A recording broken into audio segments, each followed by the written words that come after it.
seat, that's a disappointment that lawmakers have chosen to not only not discuss and vote in public, but a very experienced, educated, dynamic Native leader was not accepted by our Senate Democrats. Joe Nelson, very qualified, fine candidate. That was a disappointment. So the letter that was just brought to my attention by the Senate President just says, please bring us another name. Doesn't mention any list, doesn't mention any recommendations, just bring us another name. So we'll discuss that and see where we go from there. Are you willing to talk to your Democratic leaders? Again, I have already, and explained to them that, you know, the disappointment from the get-go, of course, was that they did not provide a list of names for us to choose from, just one name. So we went out and solicited the interested persons to the seat, did our interviews, did our vetting, and that took 20-some days to do that. When we found the candidate that we believed would best serve this area, in Mr. Grusendorf forwarded that name, and they said no.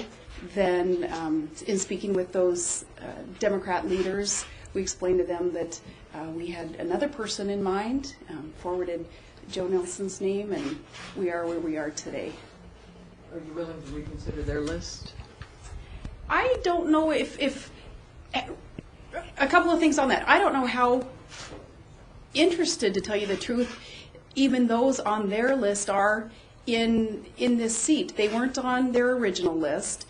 They weren't applicants when we asked for public members to come forward showing interest. And, you know, we had quite a number of Juneau residents who did come forward saying they wanted to be considered.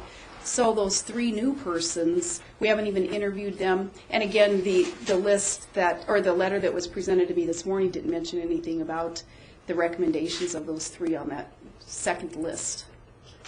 What's wrong with appointing somebody who maybe doesn't intend to run for re-election? Doesn't that just actually give Juneau voters a chance? Oh, absolutely. That's not my criteria at all for me in a selection process. It's a free-for-all. It's a good, healthy competition that I look forward to in this part of Alaska in a year and a half when the seat is up for that regular election. Whether somebody intends to run or not isn't part of the criteria. Is Medford 211 just out for you?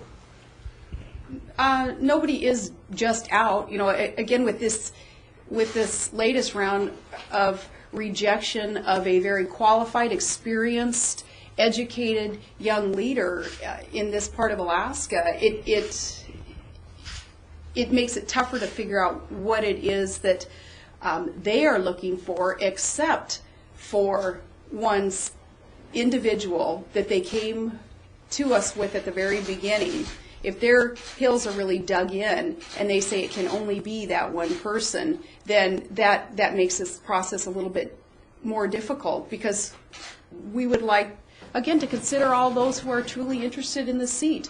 We'll go through another round, if we must, of interviews and vetting, and it's unfortunate, though, for this district to be without representation, and that's why we've asked them to publicly discuss this, follow the law there, and make their decision.